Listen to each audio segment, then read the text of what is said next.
Hi, this is Tom Jacobs. I'm an evolutionary astrologer, medium, and channel. Find me on the web at TomJacobsPlutoLeo.avi.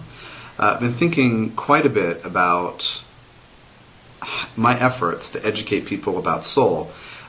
Extremely important topic, and most astrologers might be inclined to use that word and to work with concepts that we've received and we've learned through various spiritual or philosophical traditions, and also the history of astrology itself.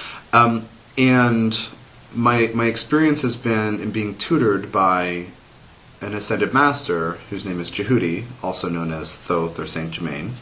And that perspective has really opened up the door for me, because I wasn't satisfied with what I was learning from human sources about soul.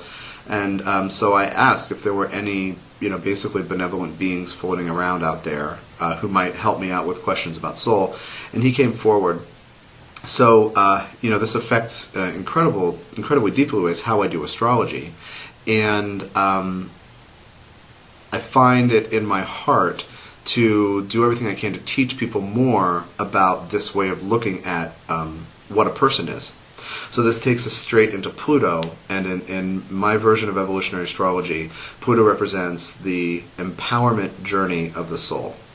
From other branches of evolutionary astrology, we have that Pluto represents the soul's deepest wounding, and that comes from Steve Forrest. And then we also have from evolutionary astrologer Jeff Green, we have this idea that Pluto represents the soul's desires and intentions, both the deepest desires and intentions, and then Steve would say the deepest wounding.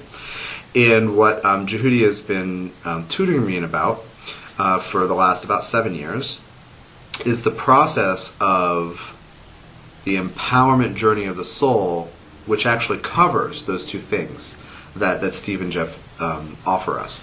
So they're right, and there's a perspective change that we're invited to adopt in order to really understand what precisely is happening with soul.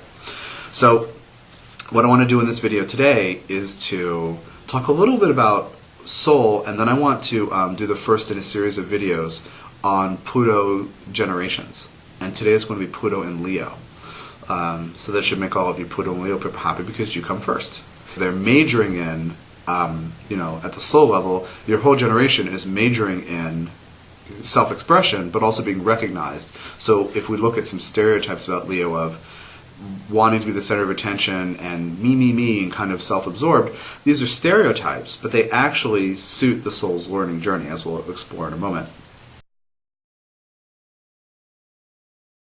So wherever Pluto is in the birth chart, this is where the soul says, in this series of lives where I will be human, I am going to be empowered through this sign in this house. This is all, by the way, spelled out in detail in the Soul's Journey 1, Astrology, Reincarnation, and Karma with a Medium and Channel, which is available on Amazon and Kindle and through my site. So as an ebook and paperback, kind of all over the place. And so the soul says I will be empowered in this way. Well, because we have been living in duality for as long as there have been humans, and it's beginning to end, we can adapt our consciousness level to understand, to transcend duality. But we basically perceive that we are separate from Source. I'm a discrete individual, you are a discrete individual, I have this body, you have that body, I have this personality, etc. So learning through that way, when we say, I'm going to be strong, we will naturally draw other people to us who are stronger. So that's where we get the soul's intentions and desires of the soul says, I will learn this, I will experience a whole array of experiences to learn this theme. And then also the wounding that comes from being overpowered as a result of intending to develop strength. There is a metaphysical teaching about strength to throw in here, and it is one that will help us transcend duality. The power over, power under, strength over, strength under paradigm.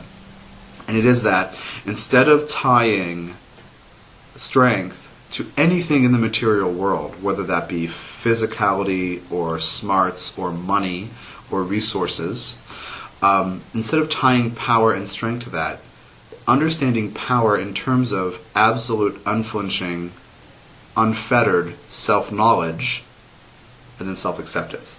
So the self-knowledge part you might get comes straight from Pluto, because of the idea that it represents things that we're not aware of, right? things in our subconscious that come to the surface and things that are stored in our psychic basements, so to speak.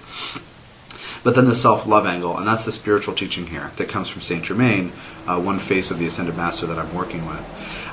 Because what a soul actually is a portion of the divine intelligence that has split off in order to experience what it's like to be split off and to perceive itself as separate. That's the human game. That's why we're here. Read more in The Soul's Journey 1, but that's the basics of the game, the whole human experiment here. So wherever the Pluto is, I'm going to be empowered, but I'm also going to find situations that essentially challenge my strength and make me feel overpowered. So we have to get to the place where absolute self-knowledge is valued, absolute self-knowledge and self-acceptance, because then there are no buttons to push, there are no fear buttons to push. You know exactly who you are, and you are in touch with yourself as a divine being. So there's a ton more to say, but read the book, and then call me for a reading to find out about yours. But I want to launch into the Pluto and Leo. Leo is the lens of the zodiac that is about self-expression. We think about Leo, we might think about comedians or artists, musicians, actors, painters, dancers, this kind of obvious array of creative expression. But when it comes to living a Leo life, a Leonine life, even developing opinions is a major part of this process. Being heard as an individual, being seen as an individual, being recognized as somebody who has a unique contribution. This is part and parcel of Leo. And many times, how we live the stories is through comedy, dance, music, acting, all these things, painting, art, all these other things. But that's not the core of it. The core of it is being seen and recognized as an individual. Well, to get there, you have to acknowledge that you're an individual and then be willing to share. So, Pluto in Leo, this generation, which is the births from roughly 1938 to 1958. And so it's a 20-year period of people who have Pluto in the sign of self-expression. The deepest soul's intentions and desires, as well as the deepest soul's wounding, in the sign of self-expression and being recognized as an individual. So these souls have in common, they're not the same souls, they don't all know each other, but they have in common an intention to learn about life as a human through individual expression and or creative expression. Well, as I say to you, there's this intention to learn how to be strong through self-expression. Lots of experiences that this generation has are of not getting to express the self, or being overshadowed by a group, or lost in a crowd, or just stared at with the sound of crickets in the other people's eyes. Meaning their creative expression is not valued.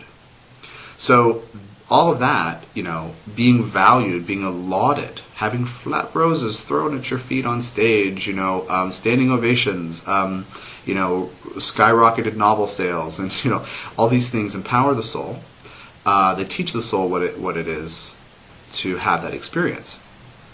And all the experiences of being disempowered, of having nobody applaud your performance on stage, and book sales plummet or never get started, or people can't hear your opinion or don't want to know what you think. That's a big part of this Pluto and Leo bit.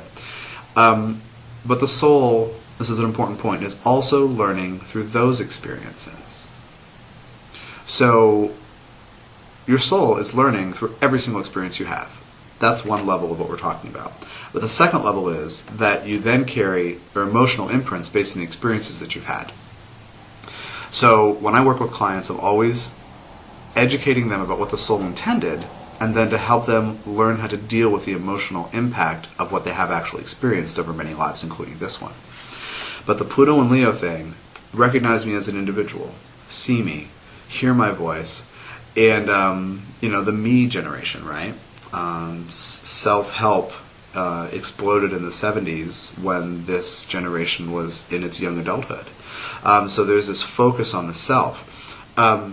Now, many of these people will express themselves fine, but many will not.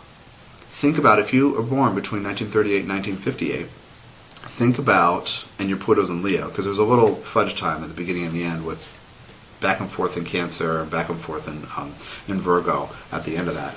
And think about how you deal with people who don't want to hear your opinions, or with social situations where your voice is not welcome, or even in your family or your marriage where your voice is not welcome.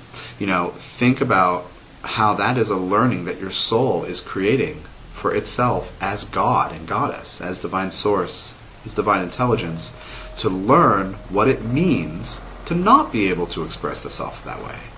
So you're creating all your experiences.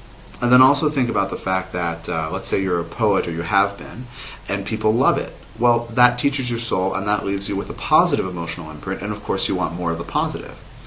Looking at, if you have Pluto and Leo, looking at your whole life as essentially an experiment of Goddess and God to learn about what it's like to take extremely personally when people do acknowledge you as an individual and when people do not. Looking at your life through that lens will change everything, and I invite you to do that. For those of you interested in hearing more, I do private sessions. There's that book, The Soul's Journey 1, Astrology, Reincarnation, and Karma with a Medium and Channel. And also, I'm now also offering a brand new service, just announced today, called Soul's Journey Soundbite. And it's a 15-minute reading that covers all the basic elements in your chart that talk about karma and soul. So talk about Pluto and this soul's intention and what your soul is here to do, and also about some of the fears and dilemmas and blocks that might go with it and how to get around them, how to change your consciousnness about those things so you can actually be empowered to do what you came here to do. And then looking at the south node of the moon as representing the environments your soul keeps choosing to be trained by, including family, the families you're born in. So this reading also helps you understand why your soul picked the family you picked. South node ruler by sign is the third step. And that has to do with your role in all these various lives, special talents you show up with, and that could be very different than the people you come from, and so that helps, this reading helps heal those differences and tensions that have occurred your whole life with family and other people around you. And also the fourth step being the north node, what you haven't done that much of in this life and need to learn to integrate. So it's a very powerful reading. It's a 15-minute reading over MP3 or video. See my site at TomJacobs.com for more information. And thanks for watching this. And stay tuned for more, because I will be progressing through others. I will be moving on to other signs, including Pluto in Virgo, Pluto in Libra, Pluto in Scorpio, Pluto in Cancer, and probably Pluto in Sagittarius. And they're all, like, the oldest one is 16. So even getting into the younger generations there, and perhaps Pluto and Capricorn, so you can understand babies who are born now, what's going on with the soul's journey. Again, my name is Tom Jacobs, TomJacobs.com. Thank you for watching.